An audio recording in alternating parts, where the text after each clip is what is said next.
नमस्कार मित्रों, एक बार फिर आपके सामने एक बहुत ही विचारशील विषय पर वीडियो लेकर आपके सम्मुख उपस्थित हूं। और यदि मैं पूर्ण ईमानदारी से कहूं, कल जो आज तक पर ब्लैक एंड व्हाइट कार्यक्रम आता है, उस पर सुधीर चौधरी ने एक वाक्य 3 या 4 बार रिपीट किया था कि मीडिया ने उस सो कॉल्ड जुवेनाइल को वापिस सलाखों के अंदर पहुंचाने का काम किया है, लेकिन इस देश की जनता ने भी उसमें एक अहम भूमिका निभाई है, चाहे वो वीडियो बनाकर हो या अपने विचारों की अभिव्यक्ति के माध्यम से हो। मैं सुधीर चौधरी का फॉलोअर हूं, यह तो मैं नहीं कहूंगा, लेकिन सुधीर चौधरी का यह वाक्य हर नागरिक के लिए एक प्रेरणा का स्रोत है।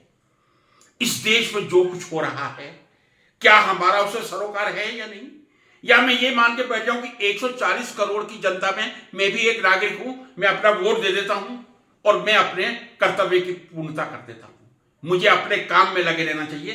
देश के राजनेता जो कर रहे हैं, जब 140 करोड़ जनता के साथ में जो होगा वो मेरे साथ में होगा, इससे परम स्वार्थ की बात कोई नहीं हो सकती। एक देश का, किसी भी देश का एक नागरिक भी चाहे तो अपने विचारों की अभिव्यक्ति से एक विचार की क्रांति हर मस्तिष्क में जगा सकता है। मित्रों, आज का जो मैं विषय लेने जा रहा हूं, मुझे मालूम है बहुत संवेदनशील विषय है और यह भी मैं पूर्णतः मानसिक रूप से तैयार हूं कि मुझे बहुत क्रिटिसिज्म का सामना हो सकता है करना पड़े, लेकिन किसी ना किसी को इस देश में इस चीज के प्रति आवाज उठानी पड़ेगी। पहले विषय पर आने से पहले मैं आपको बता दूं, आज मैं जो कुछ बोलने जाऊंगा, आज मैं आरक्षण या रिजर्वेशन जो सरकारी नौकरियों में है या प्रवेश प्रक्रिया में है, उसके बारे में खुल के विचार प्रकट करने की चेष्टा करूंगा। आजकल राजनीति में एक मुद्दा बना हुआ है, हिंदू को रिजर्वेशन या मुसलमान को रिजर्वेशन। कल बंगाल के उच्च न्यायालय ने एक अभूतपूर्व निर्णय देकर, क्योंकि वेस्ट बंगाल उच्च न्यायालय को उचित नहीं लगा था जिस तरह 2010 के बाद ओबीसी की कैटेगरी निर्धारित की गई थी। सबसे पहली बात मैं जनता से पूछना चाहता हूं, इस देश की जनता जनार्दन से प्रश्न करना चाहता हूं। आप रोज सुनते हैं मुसलमानों को ओबीसी में कांग्रेस रिजर्वेशन दे देगी, हम नहीं देने देंगे, हम हक नहीं जाने देंगे। क्या आपको मालूम है आपके देश में कितने राज्य ऐसे हैं जहां मुसलमानों को ऑलरेडी ओबीसी में रिजर्वेशन मिल रहा है? अनेक ऐसे राज्य हैं जहां मुसलमानों को ओबीसी में ऑलरेडी रिजर्वेशन मिल रहा है। पश्चिम बंगाल का उदाहरण कल आपके सामने आ गया, कर्नाटक में मिल रहा है और तमिलनाडु में मिल रहा है। सबसे चौंकाने वाली बात यह है, आदरणीय हमारे प्रधानमंत्री जी जिस राज्य के 14 वर्ष तक मुख्यमंत्री रहे थे, क्या वहां मुस्लिम ओबीसी को रिजर्वेशन मिल रहा है या नहीं मिल रहा है? यदि मिल रहा है तो क्यों मिल रहा है, यह मैं प्रधानमंत्री जी से प्रश्न करता हूं। आप गुजरात में मुस्लिमों को आरक्षण दे रहे ओबीसी में और दूसरे राज्यों के लिए एक अजीब बहस पैदा कर रहे हैं जिसकी कोई आवश्यकता नहीं है। इस तरह हिंदू मुस्लिम करके एक सेक्युलर राष्ट्र की व्यवस्था नहीं चल सकती है। यदि आप बाबा साहब का नाम लेते हैं, बाबा साहब ने इस कॉन्स्टिट्यूशन को बनाया था, संविधान को बनाया था और उन्होंने राष्ट्र को सेक्युलर का था, धर्मनिरपेक्ष का था। हर धर्म का नागरिक यहां रह सकता है और जब हर धर्म का नागरिक यहां रहेगा तो उसको उसके अधिकारों का संरक्षण देना यह संविधान कहता है, मैं नहीं कहता हूं। फिर क्यों आज की इस घटिया राजनीति में हम हिंदू रिजर्वेशन और मुस्लिम रिजर्वेशन पर आ जाते हैं?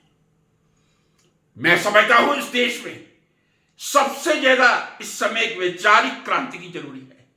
जी हां, वैचारिक क्रांति की, एक थॉट रिवॉल्यूशन की जरूरत है जो मुझे कहीं दिखाई नहीं दे रही है। राजनेताओं से तो मैं आशा ही नहीं कर सकता हूं, और जिस घटिया स्तर की राजनीति हो गई है, आशा करना अपने विचारों के साथ खिलवाड़ करना होगा। लेकिन देश का कौन सा वर्ग है जो इस देश की ज्वलंत समस्याओं पर विचार उठाने की कोशिश करेगा। मुझे दिखाई नहीं दे रहा। मीडिया से मैं आशा करता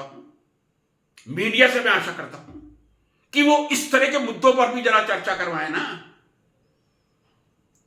अब मैं अपने मुद्दे पर आ रहा हूं और मैं लगभग 65 वर्ष कंप्लीट करूंगा। मैं अपने 55-50 साल के अनुभव के आधार पर यह आपके सामने प्रस्तुत करने जा रहा हूं। आरक्षण कितना उचित और आरक्षण का औचित्य क्या है। How far relevant is reservation. क्या कभी इस पर किसी बुद्धिजीवी वर्ग ने चिंता करने का प्रयास किया है? बाबा साहब से ही मैं शुरुआत करूंगा। बाबा साहब ने जिस संविधान का निर्माण किया था, जिस कॉन्स्टिट्यूशन का निर्माण किया था, ऑफ कोर्स कॉन्स्टिट्यूशन कमेटी के चेयरमैन के रूप में बाबा साहब ने कितने सालों के लिए आरक्षण की व्यवस्था की बात कही थी। स्पष्ट संविधान में बाबा साहब अंबेडकर ने कहा था 10 वर्षों तक इस देश के जो पिछड़े दलित हैं उनको रिजर्वेशन आरक्षण मिलना चाहिए। 10 वर्ष की वकालत अंबेडकर जी ने की थी और बिल्कुल सही की थी। 10 वर्ष का रिजर्वेशन मिलना चाहिए था आजादी के बाद, ताकि देश की जो पिछड़ी हुई जनता थी, जो दलित जनता थी, उसको आगे लाने का प्रयास किया जाए। क्या बाबा साहब ने यह कहा था कि आप जिंदगी भर के लिए ऐसा कोई प्रावधान कर दीजिए कि सदैव आरक्षण का यह कीड़ा चलता रहे और समाज को टुकड़ों में बांटता रहे? क्या इस समय आरक्षण की कोई अवस्था है? अवस्था क्या है आरक्षण की? कहीं जगह 50% से ज्यादा हो चुका है। क्या वास्तव में आरक्षण का कोई औचित्य है? क्या हम आरक्षण के माध्यम से पिछड़े वर्ग को आगे लाके खड़ा कर रहे हैं? क्या हमने कभी किसी उच्च जाति के किसी बच्चे की मासूमियत और उसके फ्रस्ट्रेशन को देखा है, जो 80% मार्क्स लाकर भी आईआईटी में सेलेक्ट नहीं होता और एक कैटेगरी का 30-40% मार्क्स लाकर सेलेक्ट हो जाता है? ये जो विवाद हिंदू और मुस्लिम का चल रहा है, सबसे अच्छा यही होगा इस विवाद को शांत कर दिया जाए कि अब इस देश में रिजर्वेशन की कोई आवश्यकता नहीं है। जो कुछ देना है आप ओबीसी 27% रिजर्व दे रहे हैं, एससी एसटी को 22.5% दे रहे हैं, इकोनॉमिकली वीकर सेक्शन को दे रहे हैं, कई राज्यों में 60% पहुंच गया है। आप कह रहे हैं बार बार कि नहीं, मुस्लिमों को हम रिजर्वेशन नहीं देने देंगे। आपके गुजरात राज्य में पहले से ही बैकवर्ड मुस्लिम को रिजर्वेशन मिल रहा है। इस सबसे अच्छा यह होगा इस देश की बुद्धिजीवी जनता को एक स्वर में यह आवाज उठानी चाहिए कि अब आरक्षण की कोई व्यवस्था नहीं होगी, ना हिंदू के लिए ना मुसलमान के लिए। जो कुछ सुविधाएं आप देना चाहते हैं आप सुविधाएं दीजिए।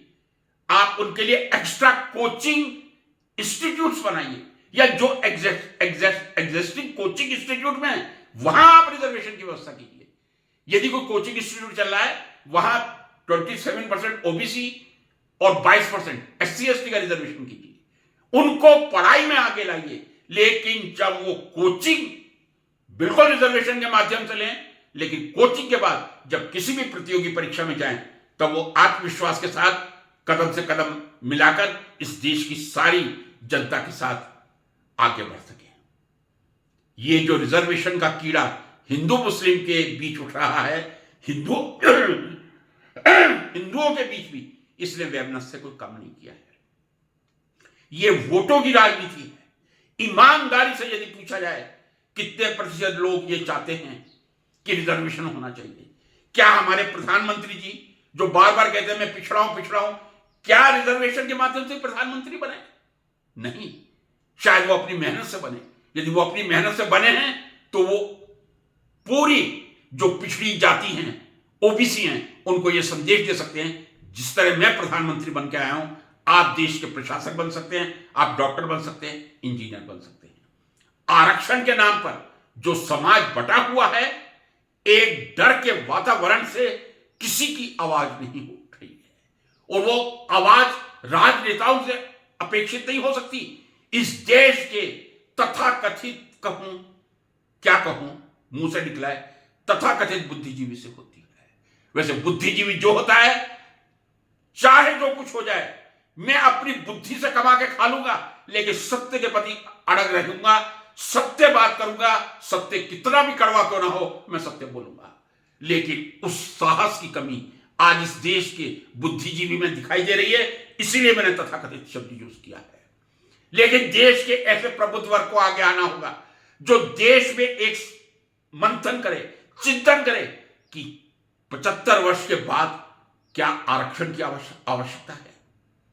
एक पीढ़ी ने आरक्षण लिया, 2.5 लाख रुपए 2 लाख रुपए तनख्वाह है, उनके बच्चे भी आरक्षण लें, ये कहां तक उचित है, कहां तक ये जस्टिफाइड है।